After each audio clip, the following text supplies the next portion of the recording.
నమస్తే, welcome to #you. నేను మీ రాజేష్. తెలంగాణ మంత్రుల మధ్య పంచాయతీలు అయితే రోజు రోజుకి ముదురుతూనే ఉన్నాయి తప్పితే ఎక్కడ పులి స్టాప్ పడే పరిస్థితి కనిపించట్ల. మొన్న పొన్నం ప్రభాకర్ అట్లాగే అడ్లూరి లక్ష్మణ్ వీళ్ళ వివాదం సద్దుమణిగిందిలే అని అందరూ అమ్మయ్య అని అనుకున్నప్పటికీ కూడా ఇంకా కూడా అడ్లూరి లక్ష్మణ్ వర్సెస్ వివేక్గా, అట్లాగే వివేక్ ఎప్పుడైతే మాట్లాడాడో అడ్లూరి లక్ష్మణ్ కౌంటర్ ఇయటం, అట్లాగే Konda Surekha episode versus Ponguleti Srinivasa Reddy episode. ఇప్పుడు పొంగులేటి శ్రీనివాసరెడ్డి కొండా సురేఖకు సంబంధించినటువంటి అంశాల్లో వేలు పెట్టి కెలకటం, తర్వాత ఆమె కంప్లైంట్ ఇవ్వటం, అట్లాగే సీతక్కకు సంబంధించినటువంటి విషయం, ఇట్లా మంత్రుల మధ్య కొంత సమన్వయ లోపం, స్పష్టంగా ఆధిపత్య పోరు, వర్గ పోరు, అట్లాగే కుల దూషణ ఇవన్నీ కూడా అయ్యి లాస్ట్కి ఒక రకంగా చెప్పాలంటే ఆదర్శంగా ఉండాల్సినటువంటి మంత్రులు కాస్త ఇవాళ బజార్ను పడుతున్నటువంటి పరిస్థితి కనిపిస్తుంది. అంటే తెలంగాణలో కాంగ్రెస్ పార్టీ పరువుని బజార్కి ఈడుస్తున్నారు మంత్రులందరూ. అంటే కేవలం చిన్న ఇగోస్కు పోయి తెలంగాణ కాంగ్రెస్ పార్టీ నాయకులు రేవంత్ రెడ్డి సర్కార్లో మంత్రులుగా ఉన్నటువంటి వాళ్ళందరూ కూడా ఇవాళ పరువు తీస్తున్నారని చెప్పుకోవాలి. అందుకని ఇప్పుడు సీఎం రేవంత్ రెడ్డి ఈ అంశాల మీద చాలా సీరియస్ అవుతున్నట్టు కనిపిస్తుంది. పొంగులేటి వ్యవహారంలో ఖచ్చితంగా సీఎం రేవంత్ రెడ్డి అత్యంత సీరియస్గా అయ్యారనే సమాచారం అందుతోంది. అంటే ఒక రకంగా చెప్పాలంటే పార్టీకి కానీ క్యాడర్కి కానీ ఇద్దరికి కూడా మంత్రులందరూ ఆదర్శంగా ఉండాలి, చాలా వరకు చాలా ఇన్స్పిరేషనల్గా పనిచేయాలి, వివాదాలకి దూరంగా ఉండాలి. కానీ ఇప్పుడు వాళ్ళే వివాదాల కేంద్ర బిందువులుగా మారుతున్నారు. సమస్యలను పరిష్కరించాల్సినటువంటి వాళ్ళే ఇప్పుడు సమస్యలకి సృష్టించేందుకు కారకులు అవుతూ ఉన్నారు. అధికారులు కానీ ఎమ్మెల్యేలు కానీ రాష్ట్ర యంత్రాంగాన్ని తమ శాఖలను సమన్వయం చేసుకుంటూ ముందుకు సాగాల్సినటువంటి మంత్రులు కాస్త ఇప్పుడు సహచర మంత్రుల పైన ఆరోపణలు ప్రత్యారోపణలు చేసుకుంటూ ప్రతిపక్ష నాయకుల పాత్రను కూడా సొంత పార్టీ సొంత కేబినెట్ మంత్రులే పోషిస్తున్నటువంటి పరిస్థితి. ఫలితంగా పార్టీతో పాటుగా ప్రభుత్వం సైతం ఇప్పుడు ఇరకాటంలో పడాల్సినటువంటి దుస్థితికి తెలంగాణలో వచ్చింది. మరోవైపు ప్రజల్లో కూడా కొంత చులకనవుతున్నారు అనే వాదన బలంగా తెలంగాణ పొలిటికల్ సర్కిల్స్లో వినిపిస్తుంది. ఫలితంగా ఇప్పుడు క్యాడర్లో కానీ నాయకుల్లో కానీ ఒకంత ఆందోళనకు గురవుతున్నారు. వైపు స్థానిక సంస్థల ఎన్నికలు ముంచుకొస్తున్నాయి, అందరూ కోఆర్డినేషన్గా పనిచేయాల్సింది పోయి ఇప్పుడు ఒకరిపై ఒకరు ఇటువంటి ప్రత్యారోపణలు ఏంటి అనే చర్చకు వచ్చింది. అంటే ప్రతి విషయాన్ని ఇటు ప్రతిపక్షాలతో పాటుగా ప్రజలు ఎప్పటికప్పుడు గమనిస్తూనే ఉన్నారు. కానీ మంత్రులుగా ఉన్నటువంటి నాయకులంతా పెద్దరికంతో వ్యవహరించాల్సినటువంటి సమస్యలను సీఎం కానీ పిసిసి అధ్యక్షుడి వద్దకు తీసుకెళ్లి పరిష్కరించుకోవాలి, ఇంటర్నల్గా కూర్చొని మాట్లాడుకోవాలి. అక్కడ పరిష్కారం దొరకకపోతే ఏఐసీసీ పెద్దల దృష్టికి కూడా తీసుకెళ్లాల్సినటువంటి అవసరం ఉంది. ఇవన్నీ కూడా పక్కన పెట్టి పలువురు మంత్రులు అయితే రివర్స్ గేర్లో వెళ్తున్నారనే విమర్శలు ప్రధానంగా వినిపిస్తారు. అంటే బహిరంగ సమావేశాల్లో ఒక రకంగా విమర్శించడం, దానికి మళ్ళీ కౌంటర్ అటాక్ రావటం, ఇట్లా పెద్ద ఎత్తున అంతర్గతంగా కూర్చొని మాట్లాడుకొని పరిష్కరించుకోవాల్సినటువంటి అంశాలను కూడా ఇవాళ మీడియా ముందు లేదంటే కనుక బహిరంగ సమావేశాల్లో ప్రెస్ మీట్లలో ప్రస్తావించి పెద్ద ఎత్తున బజారును పడుతున్నటువంటి పరిస్థితి. ఫలితంగా ఇప్పుడు పార్టీని ప్రభుత్వాన్ని కొంత రోడ్డును పడేయటమే కాకుండా ఇరుకాటంలో నెడుతున్నటువంటి పరిస్థితులు ఉన్నాయనే విమర్శలు పెద్ద ఎత్తున వినిపిస్తున్నాయి.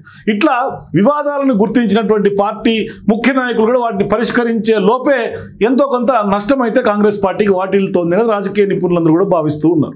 అంటే ప్రధానంగా ఇప్పుడు వివాదాలకు కేంద్ర బిందువుగా మారుతున్నారు చాలా వరకు మంత్రులందరూ కూడా. అంటే ఈ మధ్యకాలంలో జూబ్లీహిల్స్ నియోజకవర్గంలో జరిగినటువంటి ఒక కార్యక్రమంలో అది వివాదానికి వేదిక అయింది. అంటే మినిస్టర్ అడ్లూరి లక్ష్మణ్ పైన మంత్రి పొన్నం ప్రభాకర్ చేసినటువంటి వ్యాఖ్యలు, దానికి ఇప్పుడు పిసిసి అధ్యక్షుడిగా ఉన్నటువంటి మహేష్ కుమార్ గౌడ్ ఆయన కలగజేసుకొని బ్రేక్ఫాస్ట్ మీటింగ్ పిలిచి ఫుల్ స్టాప్ పెట్టారు. మరి ఆరోపణలతో వివాదం మొదలైంది. అంటే పొన్నం ఆరోపణలతో వివాదం మొదలైంది, సీఎం వరకు కూడా వెళ్ళింది. పొన్నం అడ్లూరి మధ్య వివాదాన్ని పరిష్కరించాలని పిసిసి చీఫ్కి సీఎం రేవంత్ రెడ్డి ఆదేశించారు. దీంతో ఇరువురి మంత్రులకు కూడా పిలిచి భేటీ అయినటువంటి పిసిసి చీఫ్ వారికి సర్ది చెప్పి ఒకరికొకరు బహిరంగంగా క్షమాపణలు చెప్పించి ఈ ఇష్యూకి క్లోజ్ చేశారు. మరి వివాదం అంతటితో ముగిసిపోయింది అనుకున్నారు. కానీ తాజాగా నిజామాబాద్లో మంత్రి అడ్లూరి లక్ష్మణ్ ఉద్దేశించి మినిస్టర్ వివేక కామెంట్స్ చేశారు.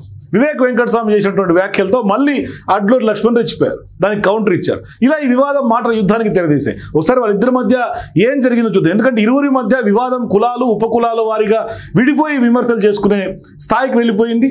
దీంతో ఇప్పుడు ఈ వివాదానికి పరిష్కరించడానికి కూడా మళ్ళీ పార్టీ పెద్దలు ఎంటర్ కావాల్సినటువంటి ఖచ్చితమైనటువంటి పరిస్థితి వచ్చే అవకాశాలు ఉన్నాయని పార్టీ నాయకులు చెప్తున్నారు. వీళ్ళిద్దరి మాటలు ప్రతి మాటలు ఒకసారి చూద్దాం. మొన్న లక్ష్మణ్ కుమార్ గారు వారు ఎవరో వారికి బట్కాయించి వారికి ఏదో విషయం నింపి కావాలని నా మీద విమర్శలు చేస్తాను.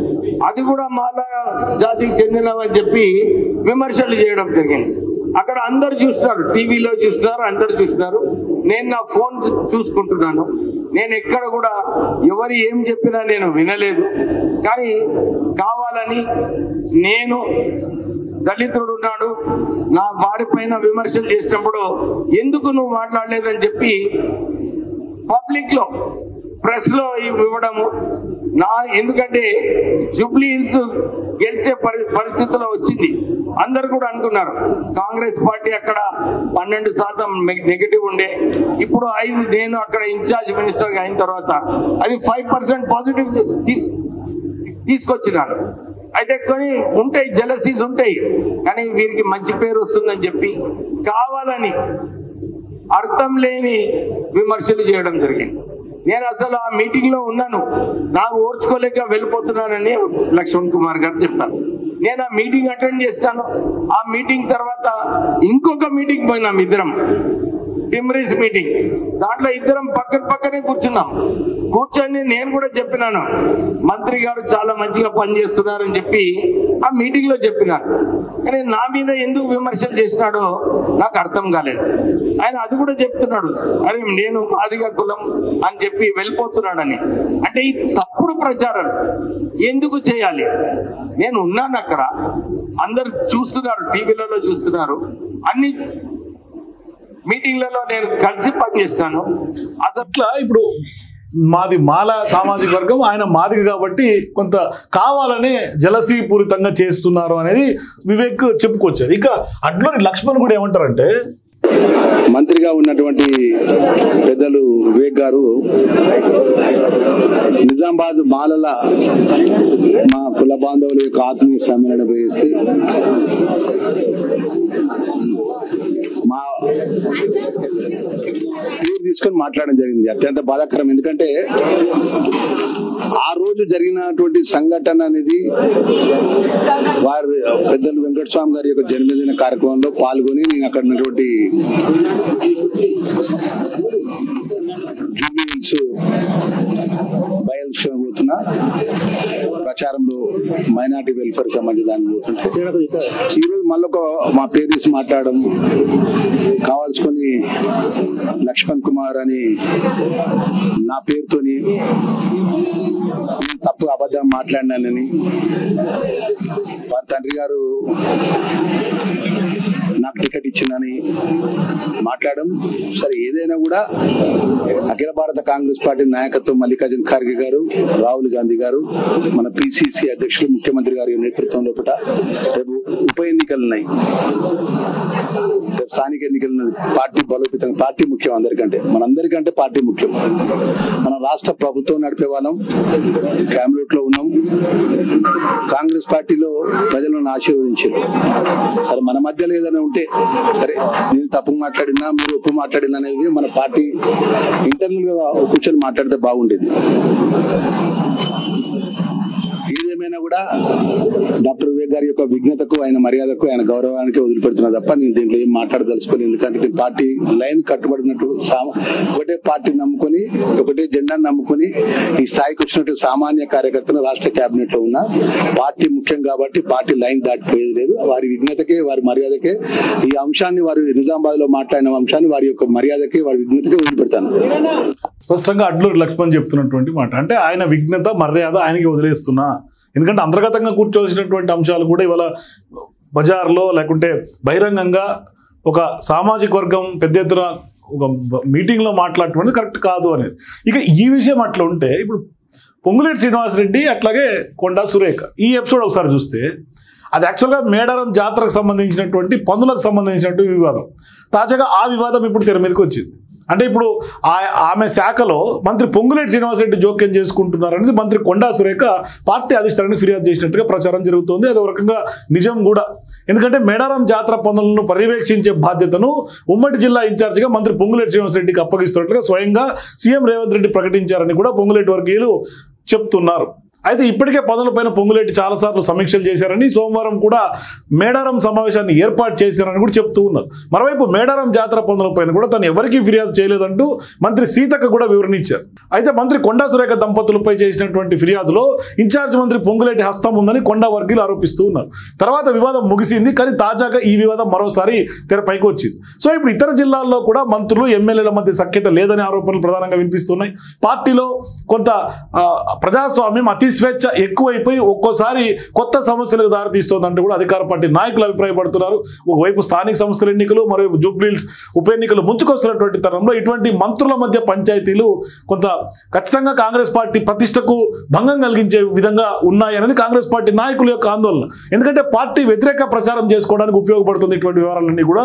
ఇతర ప్రతిపక్ష పార్టీలకి కొంత మంత్రులుగా ఉండి కూడా వాళ్ళు లీడ్స్ ఇచ్చినట్టుగా అవుతోంది. అంటే ప్రజలకు కొంత తప్పుడు సంకేతాలు పోతే ఖచ్చితంగా భవిష్యత్తులో ఇబ్బందికరమైనటువంటి వాతావరణం ఖచ్చితంగా కాంగ్రెస్ పార్టీ పైన ఏర్పడే అవకాశాలు ఉన్నాయని కాంగ్రెస్ పార్టీ నాయకులు చాలా మంది లాయలిస్టులుగా ఉన్నటువంటి వాళ్ళు చెప్తున్నటువంటి మాట. అంటే ఒక రకంగా చెప్పాలంటే మంత్రి పదవి దొరకడం సరైనది కాదు, సులువైనటువంటి విషయం కూడా కాదు. మరి అటువంటి సందర్భాల్లో రాజకీయంగా వచ్చినటువంటి అరుదైనటువంటి అవకాశాలను కూడా కొందరు సద్వినియోగం చేసుకోకుండా ఇటువంటి దురుసుగా వ్యవహరించడం, దుర్వినియోగం చేసుకోవటం, విమర్శల పాలవటం ఇది ఖచ్చితంగా మంచి పద్ధతి కాదు అనేది చాలా మంది చెప్తున్నారు. ఎందుకంటే సీఎం రేవంత్ రెడ్డి గారు ఒక స్పష్టమైనటువంటి విజన్ తోటి క్లారిటీగా ముందుకు వెళ్తున్నటువంటి నేపథ్యంలో ఆయనకు అండగా ఉండాల్సింది పోయి ఆయనకి సమస్యలు సృష్టించి పరువు తీసే ప్రయత్నం ఎంతవరకు కరెక్ట్ కాదు అనేది చాలా మంది అభిప్రాయం. సో మొత్తం మీద అయితే మాత్రం మంత్రుల మధ్య సఖ్యత రోజు రోజుకి కొరబడుతోంది. ఒక రకంగా బంధం బలపడాల్సిన బంధం కాస్త వీక్ అవుతుంది. రేపు పొద్దునే భవిష్యత్తులో ఖచ్చితంగా శాఖల మధ్య కోఆర్డినేషన్ గ్యాప్స్ మరింత పెరిగే అవకాశం ఉంటుంది. ఎందుకంటే ఇప్పుడు జూబ్లీహిల్స్ బైపోల్లో మంత్రి వివేక్ గారు మాట్లాడినటువంటి లెక్క ప్రకారం గెలుపు కాంగ్రెస్ పార్టీ సొంతమయ్యే అవకాశం ఉంది జూబ్లీహిల్స్లో. కానీ 12% వ్యతిరేకత కాస్త 5% నేను వెళ్ళిన తర్వాత తగ్గింది అని. అంటే ఇప్పుడు ఖచ్చితంగా వ్యతిరేకత ఉందని ఆయనే ఒప్పుకున్నాడు. జూబ్లీహిల్స్లో 12% వ్యతిరేకత ఉంది ఆయన చెప్తే ఖచ్చితంగా వ్యతిరేకత ఉంది ఆయన ఒప్పుకోవటమే కాకుండా బహిరంగంగా ఇప్పుడు పొన్నం ప్రభాకర్ అయినా హైదరాబాద్ సంబంధించిన ఇన్ఛార్జ్ మంత్రి, ఈయన అడ్లూరి లక్ష్మణ్, అట్లాగే వివేక్ ముగ్గురు కూడా జూబ్లీహిల్స్ సంబంధించినటువంటి ఇన్ఛార్జ్ మంత్రులు. ఇప్పుడు వీళ్ళని నమ్ముకొని వాళ్ళకి ఇన్ఛార్జ్గా జూబ్లీహిల్స్ నియోజకవర్గానికి కాంగ్రెస్ పార్టీ సీఎం రేవంత్ రెడ్డి అప్పచెప్తే ఇప్పుడు వీళ్ళ మధ్యలోనే కొంత కోఆర్డినేషన్ గ్యాప్స్ వచ్చి మొన్నటిదాకా ఒక పంచాయతీ, ఇప్పుడు మరో పంచాయతీ. ఇప్పుడు ఏం జరుగుతుంది? రేపొద్దునే నవీన్ యాదవ్ గెలుపు అవకాశాలు ఎట్లా? అంటే వీళ్ళు ఇటువంటి ఆరోపణలు ప్రత్యారోపణలు సొంత పార్టీ మంత్రులు ఒకటే క్యాబినెట్లో ఉండి కూడా పైకి నవ్వుకుంటే సీఎం రేవంత్ రెడ్డి గారు మాటే పైకి నవ్వుకొని కౌగులించుకొని లోపల కడుపులో కత్తులు పెట్టుకొని పొడుచుకుంటా ఉంటే రేపొద్దున్నే కాంగ్రెస్ పార్టీ బతికి బట్టగట్టేది ఎట్లా? అభ్యర్థి గెలిచేది ఎట్లా? అది ఖచ్చితంగా పక్క పార్టీ వాళ్ళకి అడ్వాంటేజ్ అయ్యే అవకాశం ఉంటుంది. సో ఖచ్చితంగా మంత్రులు కొంత సీరియస్గా దృష్టి పెట్టాల్సినటువంటి అవసరం ఉంది. నిజంగానే అడ్లూరి లక్ష్మణ్ కొంత గొప్ప విషయం చెప్పారు. ఒక రకంగా చెప్పండి అంటే అంతర్గతంగా కూర్చొని మాట్లాడుకోవాల్సినటువంటి అంశాలు కాస్త బహిరంగంగా మాట్లాడడం కరెక్ట్ కాదు. ఖచ్చితంగా ఆయన విఘ్నత మర్యాదగా వదిలేస్తున్న వివేక్ గారికి, కాబట్టి ఖచ్చితంగా కూర్చొని మాట్లాడుకుందాం అనే అంశాన్ని ఆ లక్ష్మణ్ చెప్పారు. కాబట్టి మొన్న కూడా జరిగినటువంటి పొన్నం ఎపిసోడ్ కూడా ఈ విధంగానే మహేష్ కుమార్ గౌడ్ కొంత ఫుల్ స్టాప్ పెట్టినటువంటి నేపథ్యంలో మరి ఈ మంత్రుల యొక్క పంచాయతీలకి ఎప్పుడు మొత్తానికి ఫైనల్ ఫుల్ స్టాప్ పడుతుందో మీరు మీ అభిప్రాయాల కింద కామెంట్స్ తెలియజేయండి. For more videos please watch #.